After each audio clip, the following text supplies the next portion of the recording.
আমরা যারা নুন আনতে পান্তা ফুরাই শ্রেণীর মানুষ, তাদের জন্য কবি জয় গোস্বামী খুব সুন্দর একটা কবিতা লিখেছেন, নুন। এই কবিতার আবার অন্য একটা দিক আছে। খুব সাধারণভাবে অভাবে অত্যাচারে অভাবে অনটনে কিভাবে জীবনকে যাপন করা যায়, একটা ঘোরের মধ্যে নেশার মধ্যে হই হুল্লোড় করে জীবনকে যাপন করা যায়, সেইটা কিন্তু সুন্দরভাবে কবি জয় গোস্বামী এই কবিতায় উল্লেখ করেছেন।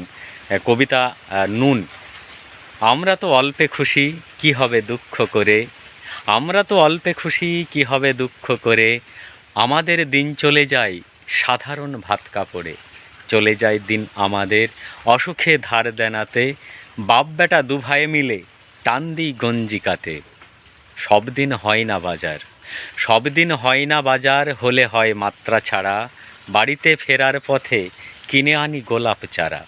কিন্তু পুঁতব কোথায়, কিন্তু পুঁতব কোথায়, ফুল কি হবেই তাতে। সে অনেকে পরের কথা, টান দিই গঞ্জিকাতে। আমরা তো এতেই খুশি, বলো আর অধিক কি চাই। আমরা তো এতেই খুশি, বলো আর অধিক কি চাই।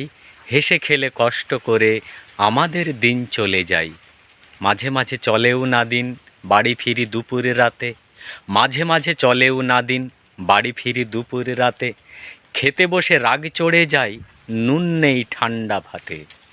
রাগ চড়ে মাথায় আমার, আমি তার মাথায় চড়ি। রাগ চড়ে মাথায় আমার, আমি তার মাথায় চড়ি। বাপ বেটা দুভাই মিলে সারা পাড়া মাথায় করি। করি তো কার তাতে কি, করি তো কার তাতে কি। আমরা তো সামান্য লোক, আমাদের শুকনো ভাতে লবণের ব্যবস্থা হোক, লবণের ব্যবস্থা হোক।